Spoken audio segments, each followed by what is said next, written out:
last lecture for the school year. As we get started, I just want to kind of explain the advantage behind doing these.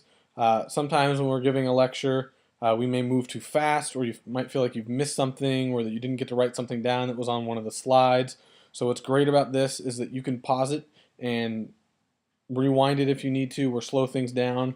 And it's going to be online for the rest of the school year, so if you feel like you need to refer back to it at some point, it'll always be available, so you can check it out that way. Mr. Kellogg was kind enough to put together this great Prezi. Let me back up here so you can see the whole thing, and also set up what are we trying to get done here. The first part is to introduce you to the concept of Persia. The concept of Persia is what you're going to use to write your body paragraphs for your research paper. And then part 2 is going to show you how Persia can be applied to or used on a topic like one of the ones that you might cover in your research paper. So Mr. Kellogg put his together on the Dawes Act, and then I'm going to kind of walk you through the slides and help you see how it can be applied to the Dawes Act just like it can be applied to your topics. Remember that your worksheet for tonight's homework is due tomorrow at the beginning of class, and again, we're trying to first understand what Persia is, and then second, see how it can be applied to a topic since we're going to be using it for the framework of our research papers. Persia is an acronym that helps us think of all the important factors that go into understanding a historical event. So we talk about politics is the P, E is economics, R is religion, S is social, I is intellectual, and A is area. So Persia stands for all of those different things that need to be addressed when you're looking at a historical topic. It makes it easier to remember. The political part can be broken down into a few different parts. First thing that we're looking at is what is the structure or the type of government that we're looking at. So for instance, we know from our government units that the United States has a constitutional democratic republic. Other countries might have a monarchy or a dictatorship or a parliamentary system. Okay, but how does the government function? We want also politics is going to look at any wars or conflicts that were taking place during our topic, any agreements between countries or treaties that are important or that changed or that kind of had an effect on what we're studying. How did the courts and laws respond to the events of our research topic? How did the leaders either shape or respond to the events of our topic? What role did the general public play? That's the popular participation. And then finally, the loyalty to the leader. How did people respond to the leader after these events or things took place? On your homework right now, you should make sure that you're getting all of these bullet points, just word for word, written into those blank spots that are on the worksheet. Okay, we're going to move on here to economic. Now we're looking at the impact of economic factors such as who had control of the trade. Does the government run how or how business works, or is the industry doing it? In other words, private business. Agriculture is really just a fancy word for farming, but is the country more worried about farming, or is it more worried about making stuff? That's again industry. Labor systems is really looking at what are the relationships between the people who are running the businesses and the people who are working in the businesses. What kinds of technologies are available? Did they change? How were they impacted by things that were happening? So like the cotton gin, obviously levels of technology, and cotton gin, steamboat, those are classic examples of technology impacting economics. Trade is a big thing. Was a country only getting supplies from within itself, or was the United States getting goods from Britain and France and Spain and Japan like it does today, or was it only working within itself? We want to know what the roles were of both gender and slaves. And then obviously we want to talk about the money system. Anytime we're talking about economics, we're basically talking about the exchange of money. So how does the money system work is also important to economic influences. The R again is for religion. This one's going to be a little bit more straightforward. How was religion or people's belief about their religion impacted by your event? So did people all of a sudden have a new holy book to read in the case of maybe the two Mormon leaders that we talk about? Was there new ideas about how people are supposed to interact with each other based on your event or your topic?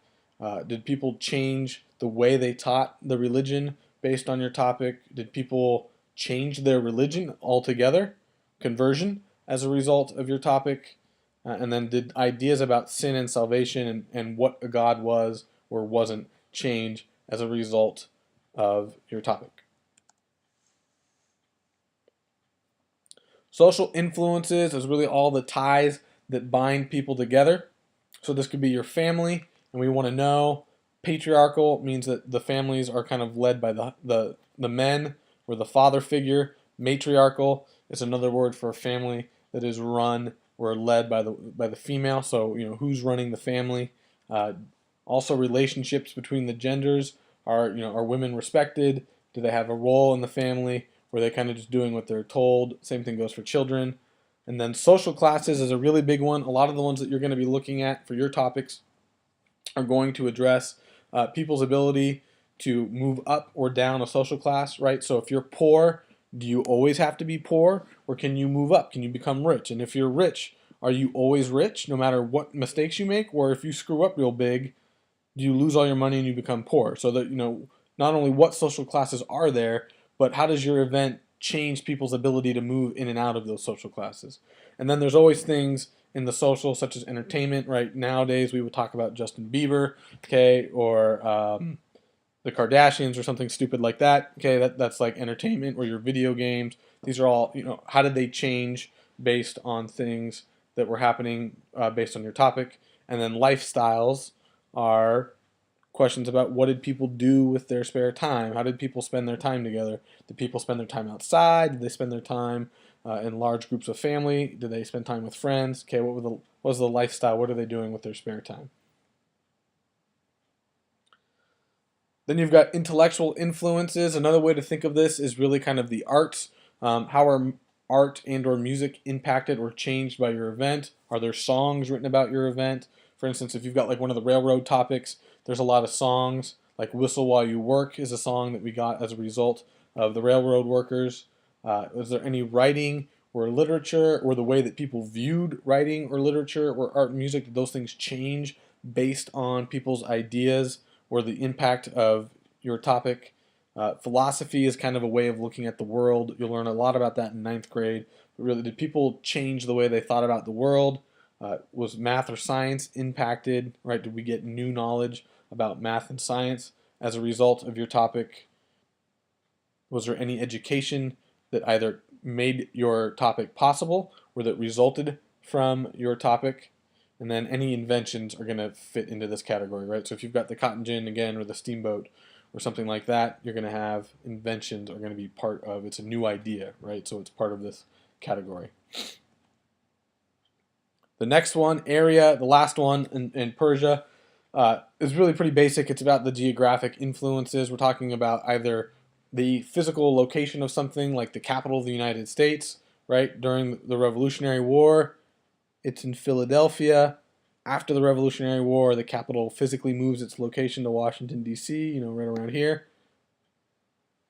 Okay, we also learned things, movement of people. Northwestern University is actually in Chicago, which is like right here, okay? Because at the time that it was founded, this was the northwestern part of the country, right? It's up to the north, kind of to the west. Now, because of movement of people, right, the northwest is where we live. It's up in this area over here, right? So movement causes changes of geography, and then obviously just physical change. Building a railroad is a physical change to the geography of the country. So is building a canal. All right. So how can you apply Persia to your topic? Or how is it going to kind of look in your paper? Now, obviously, you're writing a paper, so you're going to have a little bit more depth than what Mr. Kellogg has written on his slides here. But this just kind of clues you into some of the things that you could include in your paper in order to meet the requirements. So he's got written down what the Dawes Act was. Really what you need to know is that the Dawes Act was the political portion of Persia for the Dawes Act was that it was passed by a member of Congress, Representative Henry L. Dawes of Massachusetts, and he actually thought he was helping Native Americans. He thought it was a good thing to kind of force, for lack of a better term, Native Americans or First Nation peoples into acting like white people. He thought that this would be an improvement for them. He couldn't imagine that anybody would actually want to live like a savage Indian. Why would you want to do that? So he came up with these rules to kind of force Native Americans to behave in the way that he thought they should, and that happened through the political structure of our government, where bills go through Congress. We've all seen how a bill becomes a law through that wonderful Schoolhouse Rock song. Okay, so that's the application of political to the Dawes Act. The application of the Dawes Act to the economics part is kind of the purpose of the Dawes Act. Other than trying to get Native Americans to act like white people, it was also to get land, right? The U.S. sold all the land that they took from the Native Americans that they didn't need, and they gave it to European American settlers. They sold it at a price and made money on it. So there's the economic impact. The U.S. government made money by selling land that had belonged to Native Americans to white people.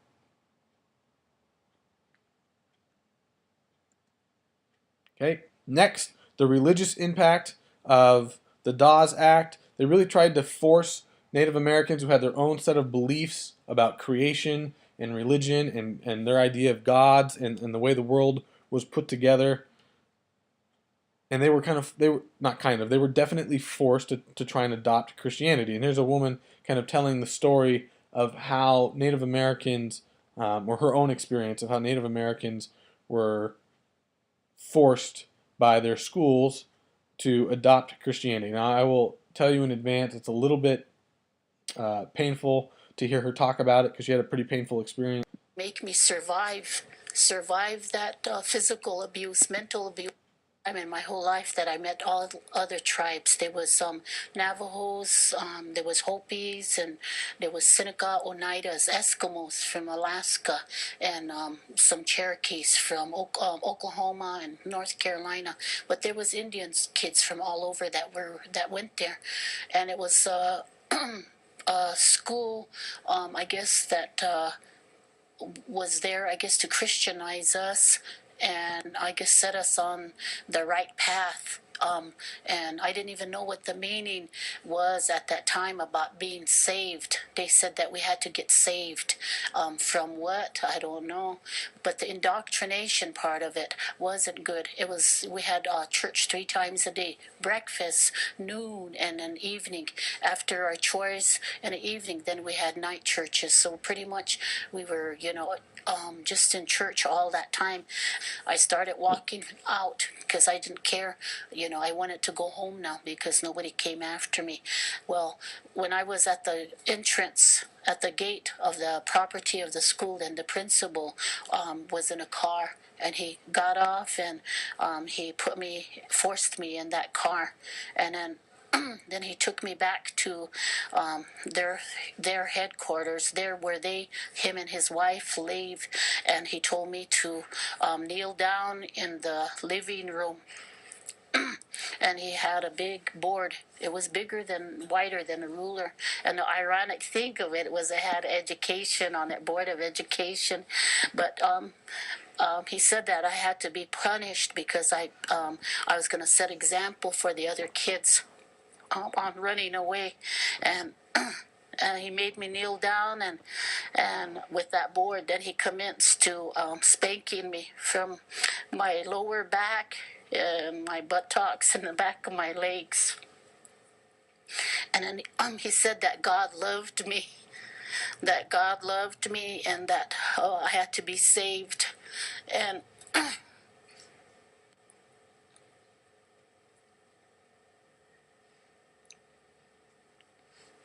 anyway, that went on till I fell over. But it made me angry at the same time. I'm going to go ahead and stop it there just because it's getting a little rough.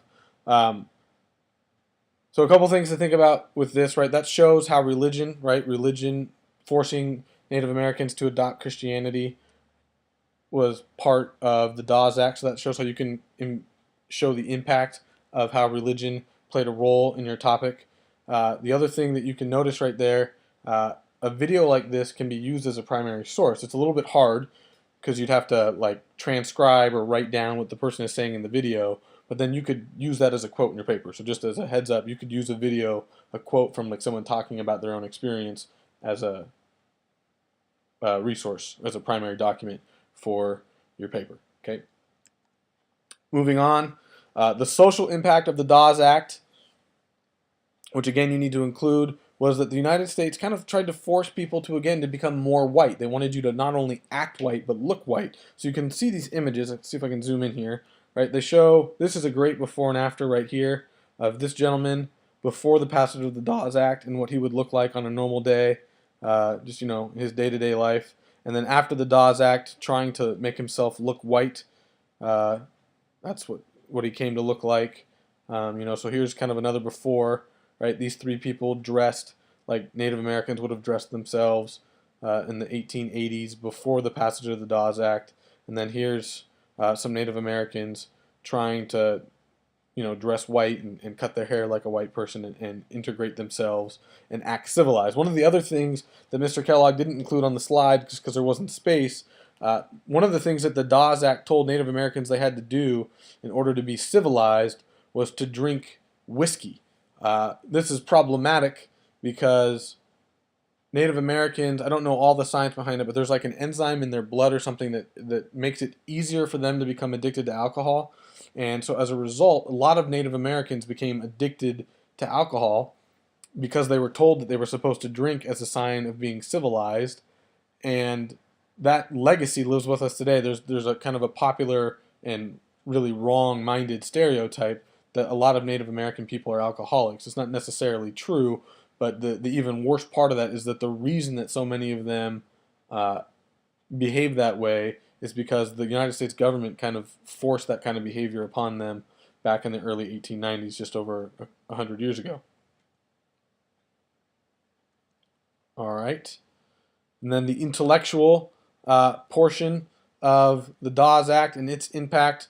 This gentleman is just going to talk about, again, how they kind of tried to force Native Americans to act white. They basically tried to eliminate all the Native American tendencies that they had. They tried to take away their language. They tried to change their behavior. And this guy's going to talk about the punishment at one of the schools and the way that they would take the Indian children away from their parents and try and kind of train them like you would train a dog not to behave like a Native American person. So this is a shorter story. We'll listen to this real quick. One of the forms of assimilation policies was to separate Indian children from their families and send them to boarding schools. And they took our children out of their homes and placed them in this boarding school, forbidding them to do anything cultural, especially speak the language. If they were caught speaking Cherokee, they were severely punished. As a result, then whenever they got old and they became parents, they simply did not want to teach their children what they themselves had been so persecuted for, and as a result, our language almost disappeared. Indians were required to go to those schools, and I have had friends in my lifetime who said they were lassoed and taken off to boarding schools, and they were not allowed to go home for months and months. I had a friend who said he was lassoed, taken off to school, and when he was gone, his mother... Just a quick teaching point, a boarding school is, imagine if when you went to Canyon Park at the beginning of the school year every year, you never went home at night, that there were like dorm rooms where all the kids slept together, kind of like they do in Harry Potter, right? And then they went home for maybe like a break or so every once in a while during the school year, and then they went home during the summer, and then the start of the next school year, they went back to the school. So one of the problems with this, though, is that they were forced to go to the boarding schools, and then as either she or the next person is going to tell us, sometimes people didn't get to go home. died, and no one told him.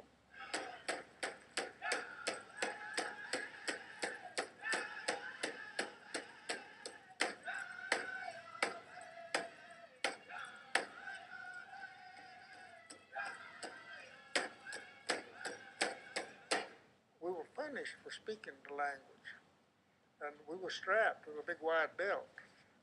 The belt was like 2 inches wide, and I don't think it was a regular belt. I think it was a regular strapping strap, because it was like a quarter of an inch thick. And so if they even thought you were speaking the language, they'd give you a good strapping. They didn't want us to have anything to do with our tradition, our culture, anything pertaining to Indian or Native American in those days. Okay, so that video again shows how they tried to really remove any thought process of being Native American. They tried to eliminate the writing, they tried to eliminate the language, they tried to eliminate the musical traditions, all the artistry of being Native American. They kind of tried to take it away from the Native Americans because the original attempts to make them white weren't being successful enough, so they decided to double down and act even worse. And then one of the most significant results of the Dawes Act is the geography part, the area part, which is that final step of Persia. And that is, as you look at this map, I'll zoom in here. Okay, see if I can move this thing out of the way a little bit. Nope, apparently not. Go back to my show. Okay, yes.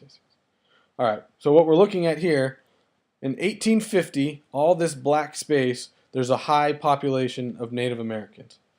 In 1865, just 15 years later, right at the end of the Civil War, there's still not a lot, but there's a healthy amount, I guess, of Native Americans living on their own lands and being allowed to act like Native Americans.